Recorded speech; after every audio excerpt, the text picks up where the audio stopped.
అందరికీ నమస్కారం. ఈ వీడియో చూసే ముందు ఒక లైక్ ఇవ్వండి.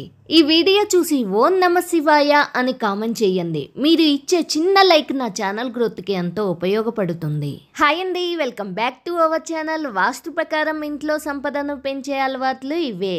అవేమిటో ఈరోజు వీడియోలో తెలుసుకుందాం. ప్రతి వ్యక్తి తన ఇంట్లో అష్టైశ్వర్యాలు ఉండాలని కోరుకుంటాడు. అయితే దీనికోసం కష్టపడి పని చేయడమే కాకుండా ఇంట్లో సానుకూల శక్తి ప్రవాహం కూడా అవసరం. వాస్తుశాస్త్రంలో అలాంటి కొన్ని నియమాలు కూడా ఉన్నాయి. వీటిని పాటించడం ద్వారా మీరు మీ ఇంటికి ఆనందం, శ్రేయస్సు, సంపదను తీసుకురావచ్చు. మీరు మీ జీవితంలో ఇలాంటి అలవాట్లు అలవర్చుకుంటే ఇంట్లో డబ్బుకి ఏమాత్రం కొరత ఉండదు. అవేంటో ఇప్పుడు తెలుసుకుందాం. వాస్తు ప్రకారం డబ్బును పెంచే అలవాట్లు.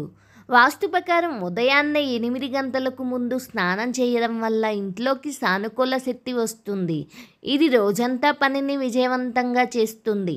ఇది ధన ప్రవాహాన్ని కూడా పెంచుతుంది. ఇంట్లో భార్యాభర్తల మధ్య ఎప్పుడు గొడవలు ఉంటే అది ప్రతికూల శక్తిని సృష్టిస్తుంది. లక్ష్మీదేవి అలాంటి వాతావరణంలో నివసించదు. కాబట్టి గొడవలు పడకుండా ఉండండి. పిల్లలు ఉదయం ఏడవడం మంచిది కాదని వాస్తుశాస్త్రం చెబుతుంది. పిల్లలు ఏడవడం వల్ల ఇంట్లో శాంతి ఉండదు. అంతేకాకుండా డబ్బు ప్రవాహం కూడా ఆగిపోవచ్చు. ఆవుల కోసం మరుతి రోటిని తయారు చేయండి. ఇలా చేయడం ద్వారా పుణ్యం లభిస్తుంది. ఇంట్లో ఎప్పుడూ ఆహార కొరత ఉండదు. వంటగదిలోని నీటి కుండలో ఎప్పుడూ నీరు నిండుగా ఉండాలి.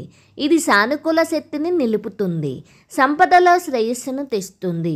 వంటగదిలో మురికి పాత్రలను ఉంచకూడదు.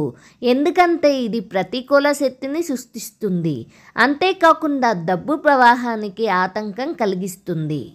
చిన్న అలవాట్లను ప్రతిరోజు అలవర్చుకుంటే మీ ఇంట్లో ఆనందం, శాంతి, సంపద సమృద్ధిగా ఉంటాయి. Thank you friends. మీకు ఈ వీడియో నచ్చిందా? నచ్చితే లైక్ చేసి సపోర్ట్ చేయండి. అలాగే మరిన్ని వీడియోస్ కోసం నా ఛానల్ని సబ్స్క్రైబ్ చేసుకోండి. ఫ్రెండ్స్, రిలేటివ్స్కి షేర్ చేయండి.